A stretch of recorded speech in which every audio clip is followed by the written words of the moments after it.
Hello, everybody. Thank you for coming. In this talk, we're going to have a bit of live action and props. And so if you want to be able to see better, you might want to move a bit closer towards the front. So feel free to get up and move towards the front few rows if you like.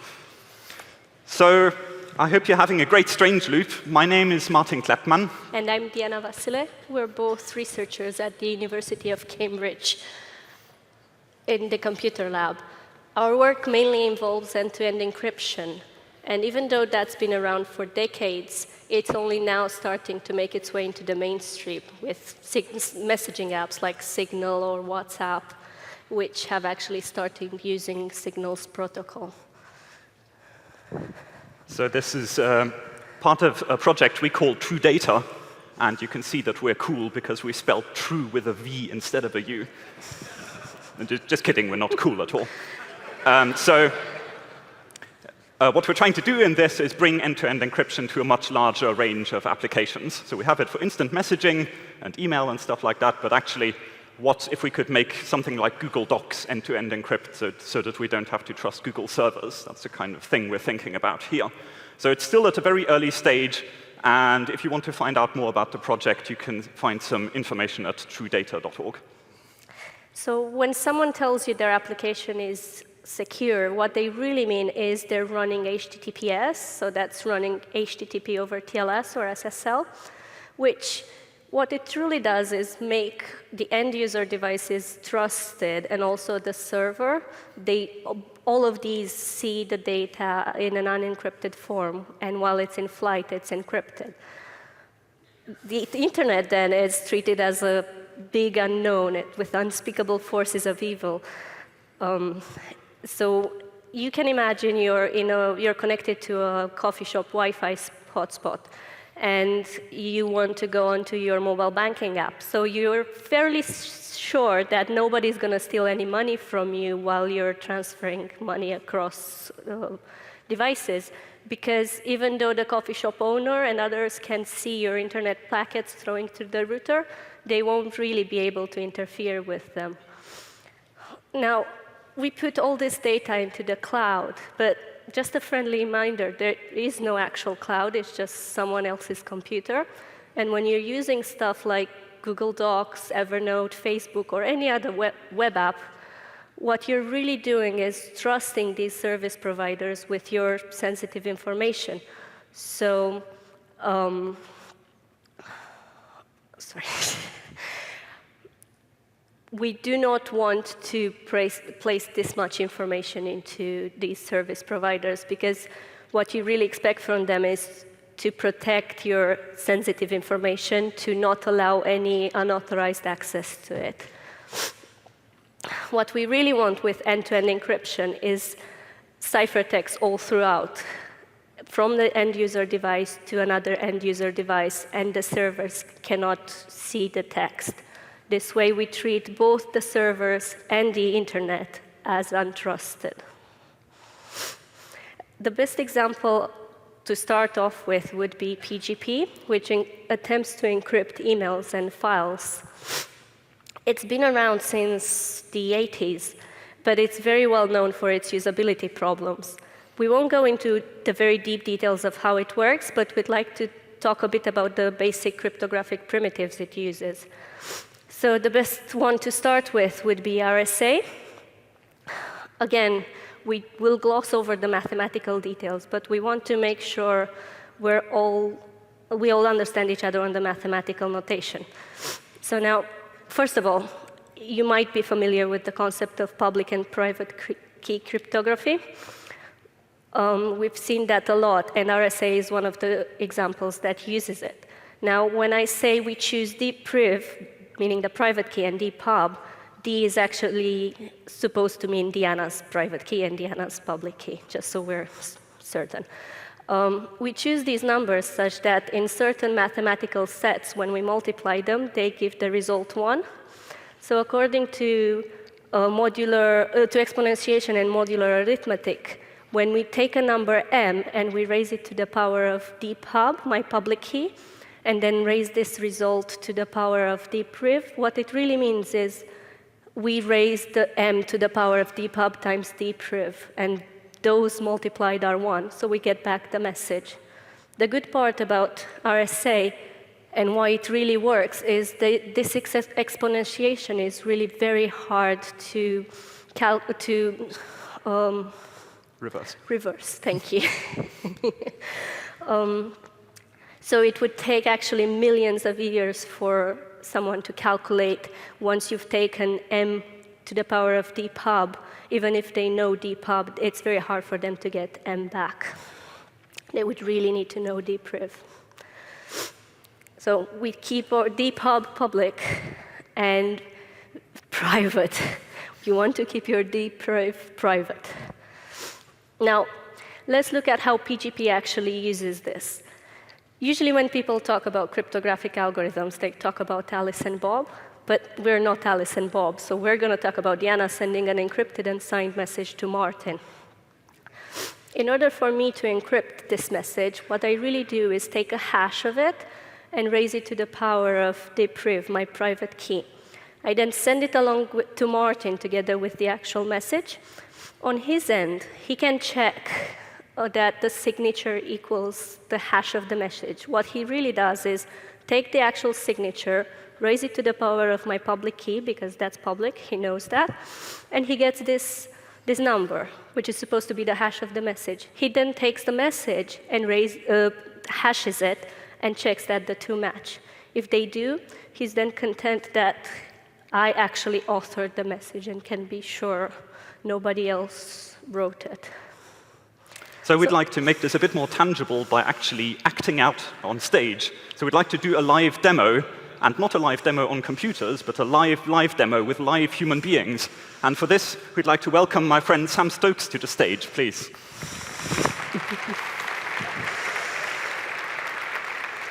So the scenario is going to be as follows. Diana wants to send an encrypted secret message to me, and she has to do that via a network. And Sam is going to play the role of the network today. So messages can only flow via Sam. I can't talk to Diana directly. And the network is going to work quite reliably, but occasionally it might turn out that the network is a little bit evil. And so the network may corrupt messages, or it may replace one message for another, and we'll see what interesting things happen when we do that. So let's start with a PGP example.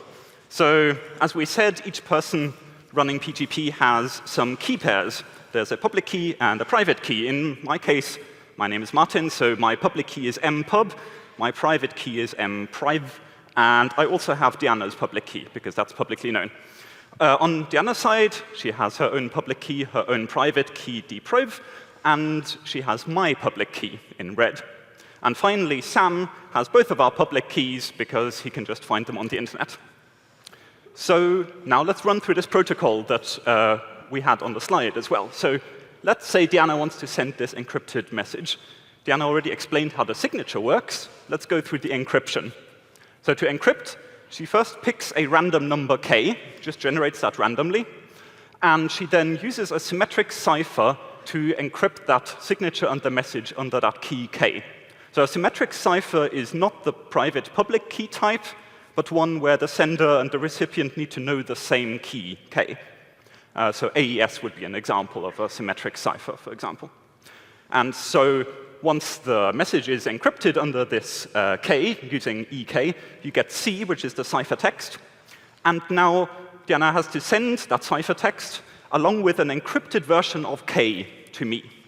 And so to generate that encrypted version of k, she raises k to the power of my public key, mpub. And she then hands that message to Sam, who then delivers it over the network to me. But in the process, Sam may copy the message, he may look at it. There's nothing stopping him from taking copies of this message. So he can sneakily pack away a message for his own records and store it in a big data center somewhere, and then deliver it to me. Thank you. So now I received this message, and you can see it's got here k to the power mpub. And now I can reverse that encryption. So I can take that to the power of my private key, which I have here, mpriv, and I get back k, or I get k to the private times public, which is k to the 1, which is k. And now I can put that through the same symmetric decryption function because I now have K, I can get DK as a decryption function. I get back the signature and the message. I can now read the message, and I can check the signature so that I know it was really genuine coming from Diana. So that's quite nice. And it looks, in fact, as though we've achieved our goal here of end-to-end encryption, because Sam wasn't able to do anything with that message. He couldn't tamper with it. He couldn't read it. But still, people are saying that PGP is not really the ideal. So cryptographer Matthew Green, for example, compares PGP to visiting this museum of 1990s cryptography. And somewhat true, because cryptography has developed a lot in the decades since then. But PGP and GPG, its implementations, haven't really kept up with all of those developments. And so what we'd like to do now is demonstrate some of the problems that occur there. In particular, think about what happens if Diana and I are exchanging messages over a long period of time. Say, over the course of years, we exchange lots of messages. And so Sam, as he delivers these messages, can record lots of ciphertexts and lots of encrypted keys. And he can keep a log of all of those and store them away for future use. But now think about what happens if that private key that I have here, if that ever gets into the wrong hands. So for example, if Sam manages to coerce me in some way, or he manages to somehow install malware on my device and gain a copy of my private key. What happens is it's a disaster, because now, using that, he can take any of those messages he recorded in the past, and he can decrypt them. He can take that all that log of all of the messages that ever happened, and he can now find the plain text. So this is a bit of a problem. The loss of a private key in this kind of setup here is catastrophic. And so we'd like to do better than that, some way to make a loss of a key less catastrophic. So what we really want is for keys to self-heal. When you see a key gets compromised, it wouldn't really affect them over a long period of time. This is really provided by a property we call forward and backward secrecy, which allows keys to only generate messages that may be vulnerable for a short period of time. A good example using this is DiffieHellman, another cryptography algorithm. It was, again, developed in the 70s, but in 2015, their authors received the Turing Award. Let's look a bit at how that works out. So we have these public constants, P and G, which we choose according to some mathematical rules we'll gloss over. Now, when I want to send a message to Martin, I choose a random number x here. And then I send to him g to the power of x using Sam's help.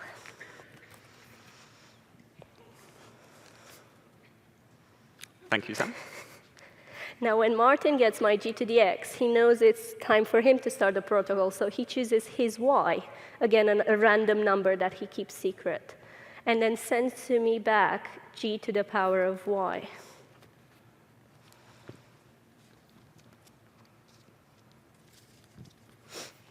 See, even though Sam can see these messages, he can't really figure out what we're going to do with them because he cannot reverse the exponentiations. When I get g to the y, what I can really do is work out a symmetric key. So it will be raising g to the y to the power of x.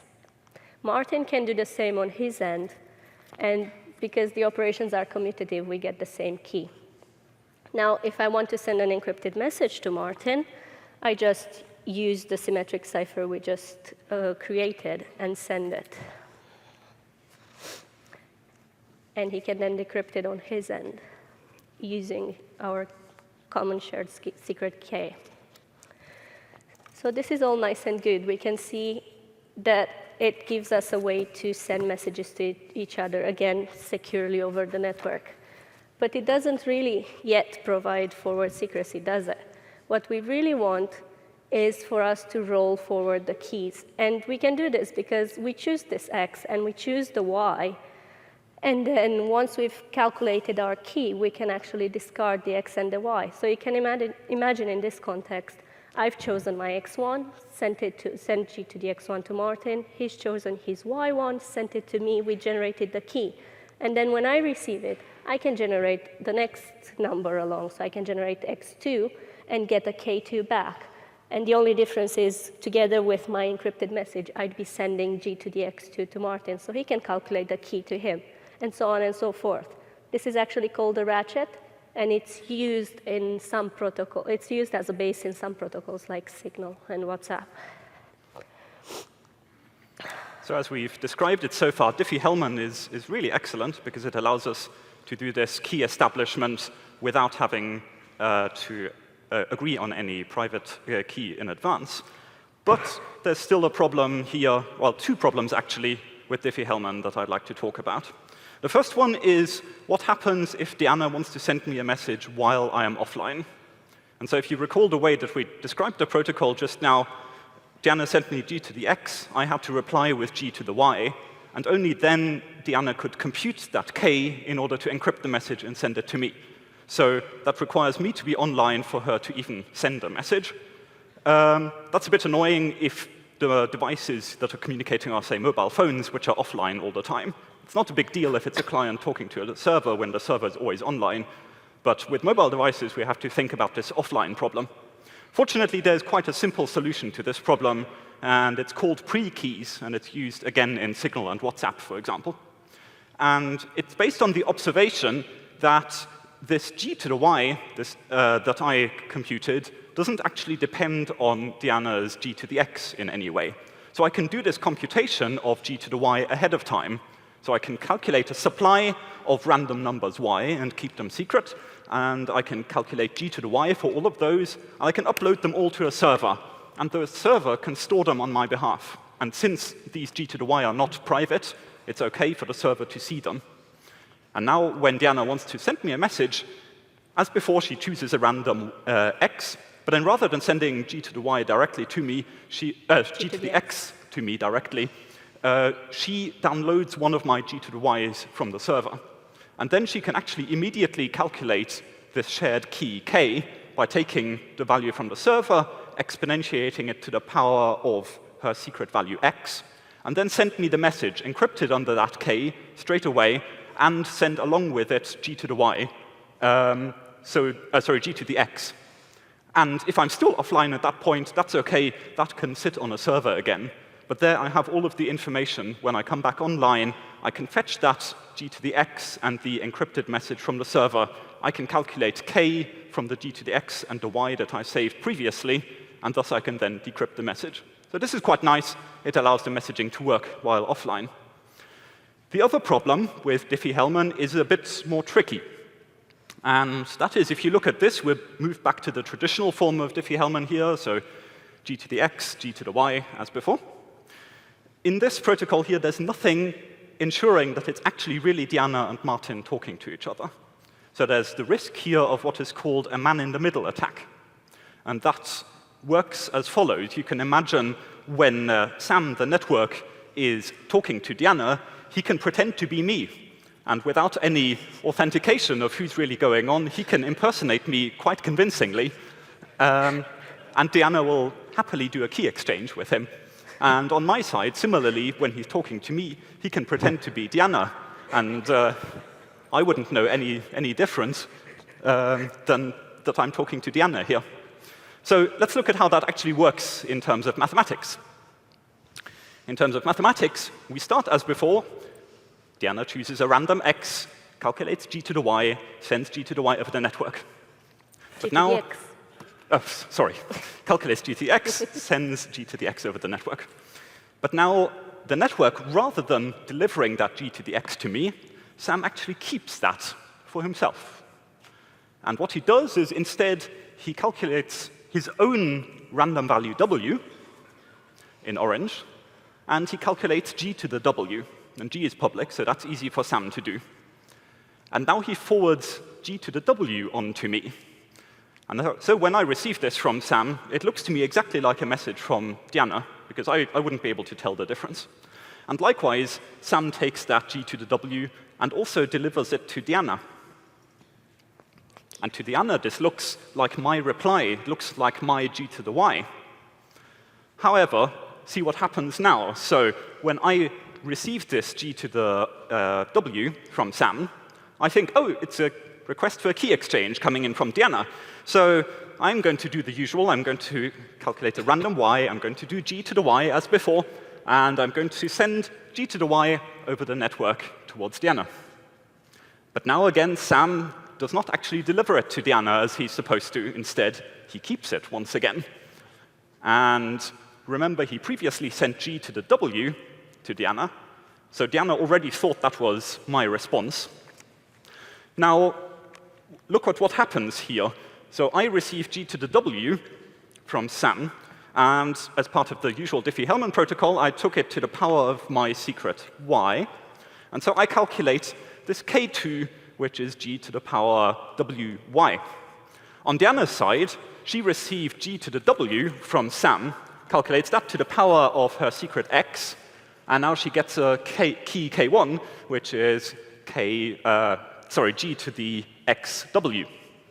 And now Diana thinks she shares this key with me. I think I share this key with Diana. But in fact, we both share it with Sam. It's here. So Sam can actually, because he received the G to the X from Diana, and he received the G to the Y from me, and he has his own private W that is just for him, he can actually calculate the same K1 and K2. So in fact, we share the keys with Sam, not with each other. So what this means now is if we want to actually send an encrypted message, Diana takes a message, encrypts it under K1, and sends it over the network. But now Sam can intercept it again. And because he has K1, he can decrypt that message, he can read it, he can even tamper with it if he wants, and then he can re-encrypt it under K2, and then forward that on to me. And to me, this looks like a perfectly valid message that I received from Diana.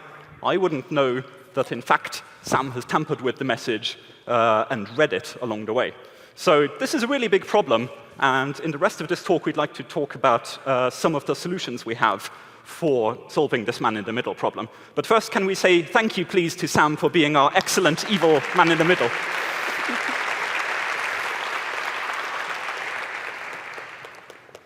OK.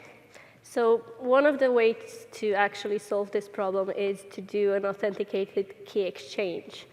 We can look again at the way we signed messages in PGP. So that really certified that I sent a message to Martin, right? Well, can we apply that to our DiffieHellman key exchange? Let's see.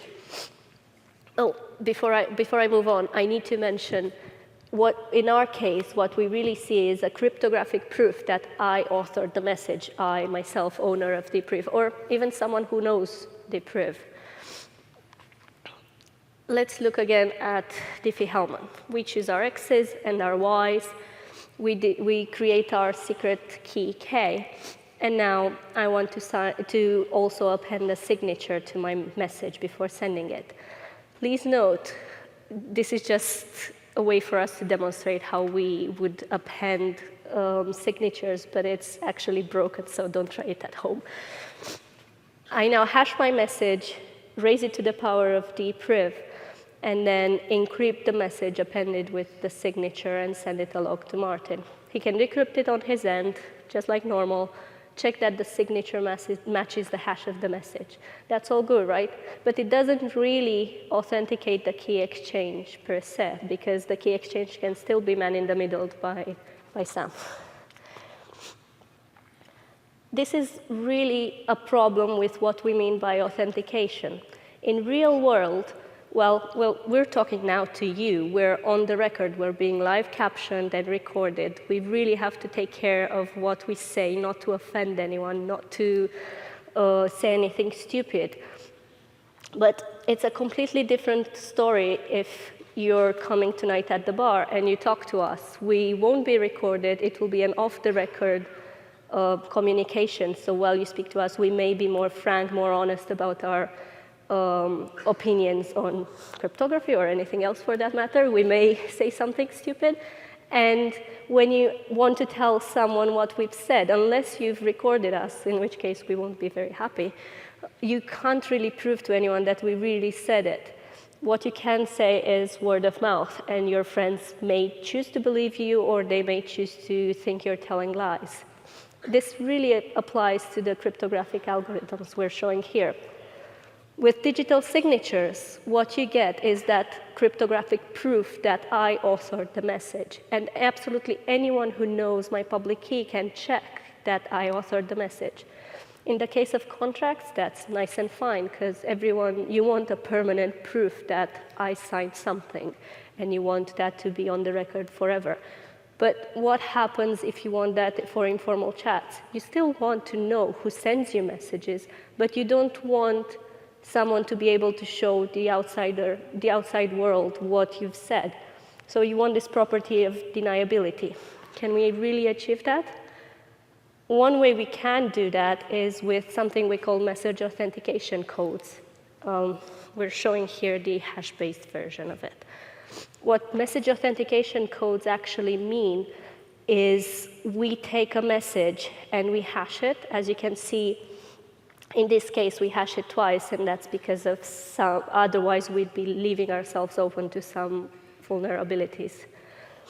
But the good thing about it is once I get my message, also get my shared secret key, I put it through the Mac calculator, get this number M, which is my code, and set that along together with the message to Martin. On his end, he can take the message again and the key, take it through the Mac, and then verify that we get the same message.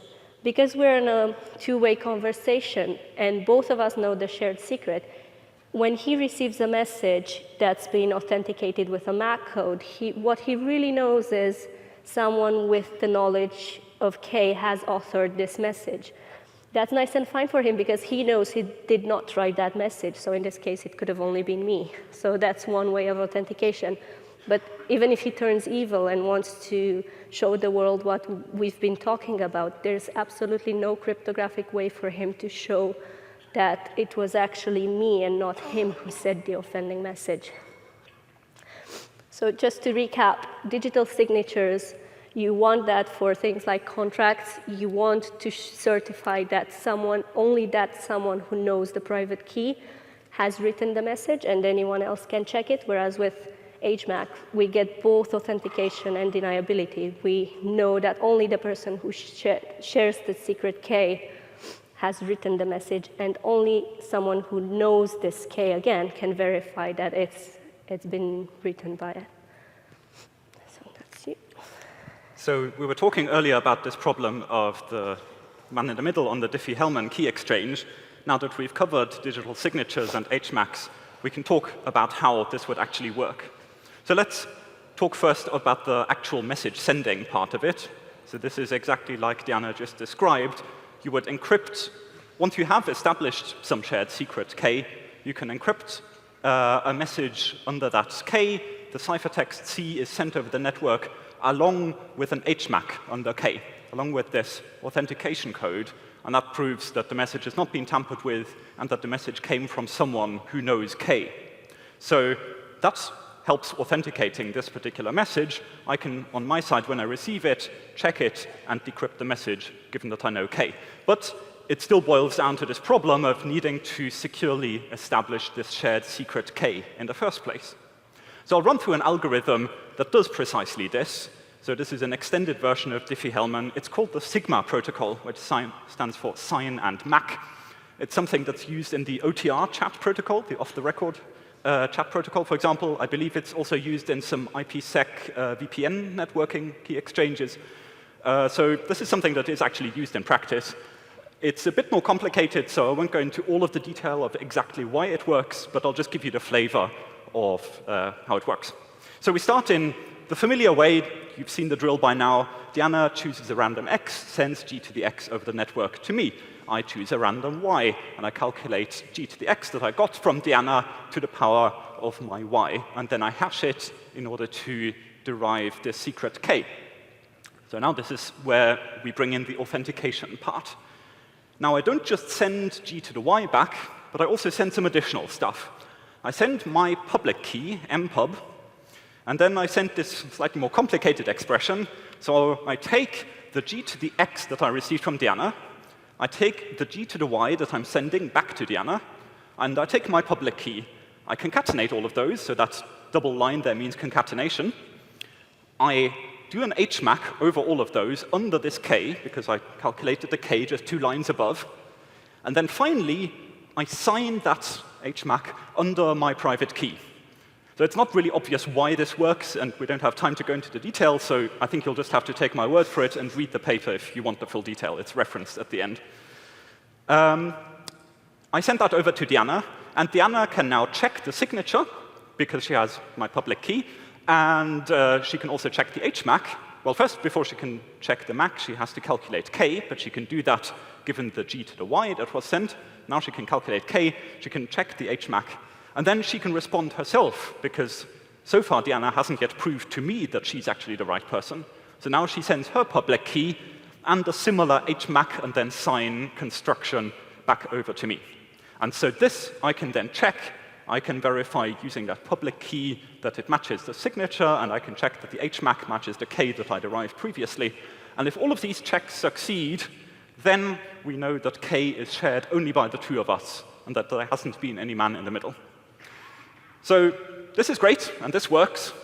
Once this is done, we have mutual authentication between the two of us and a shared secret.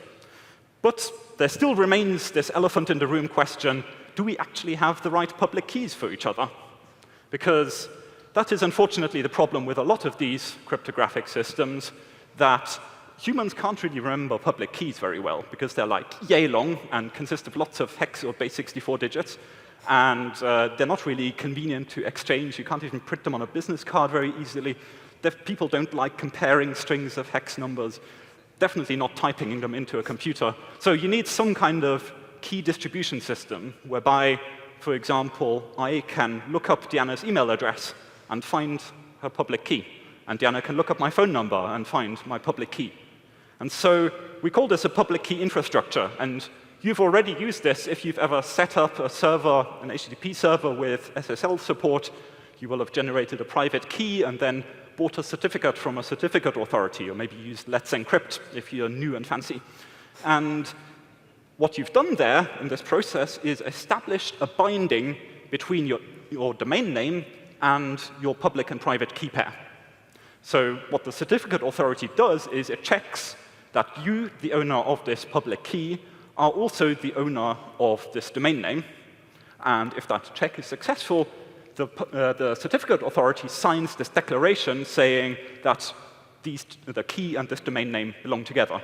And now this allows you to show to anyone else that actually when you're doing this key exchange, this is actually the correct domain name that they're talking to. This is not only used for domain names, it also works for people. So if you're using iMessage, for example, then there'll be some kind of concept of Diana's identity, and she might have her email address, or she might have a phone number associated with this, for example, an iCloud account, and then public keys for various devices.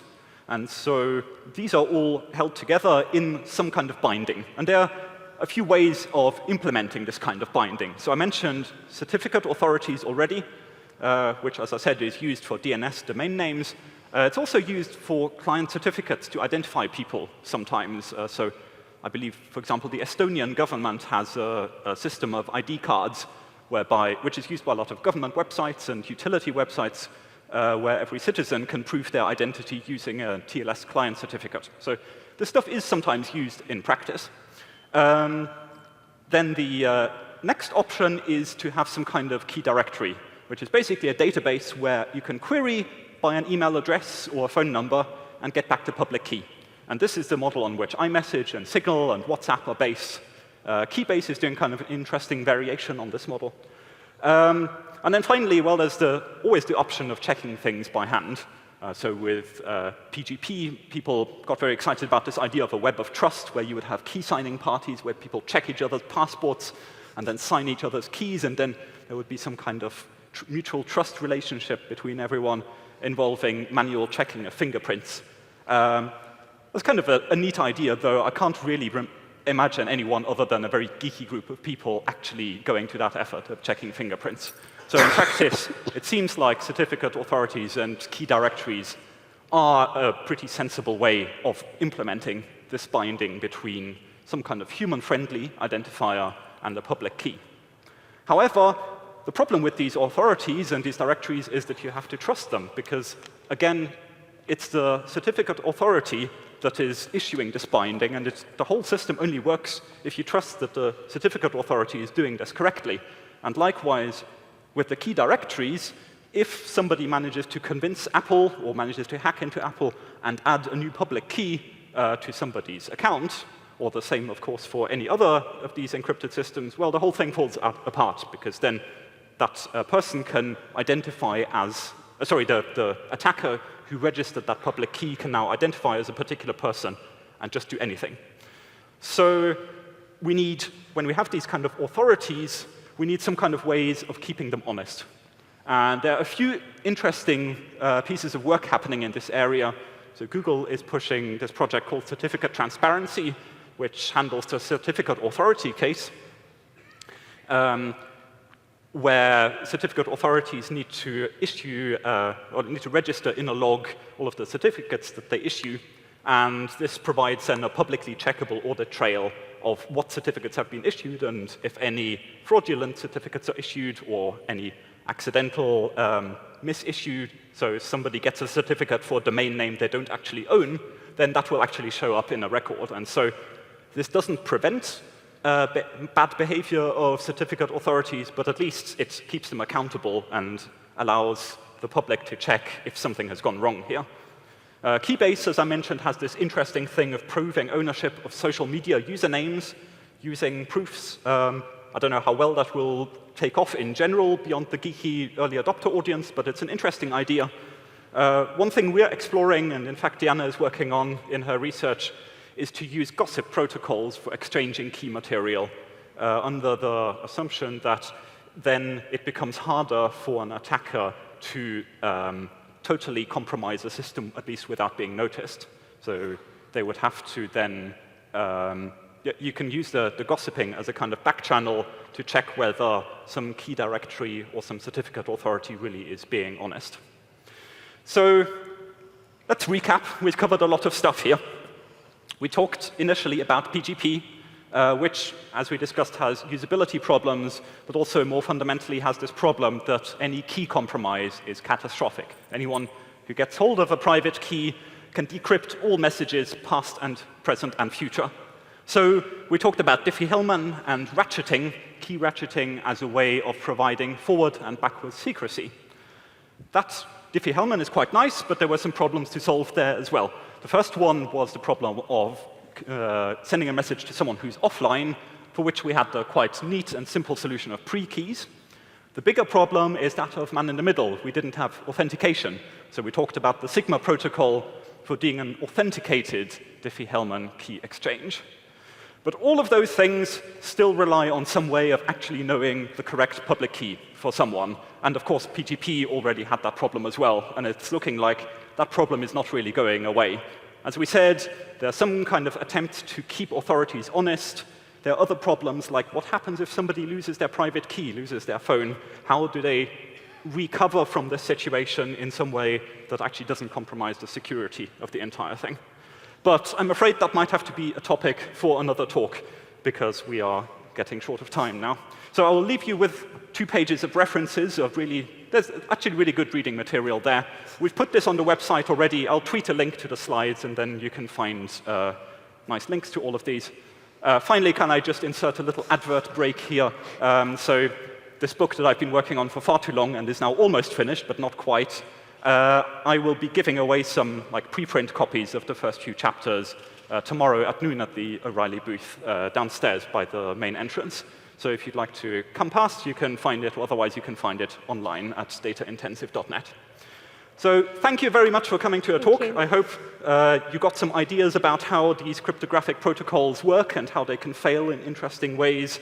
And if you'd like to ask any questions, I suggest that you come up to us. We'll be here for the rest of the conference, but I think we'll make clear for the evening keynote now. Thank you very much.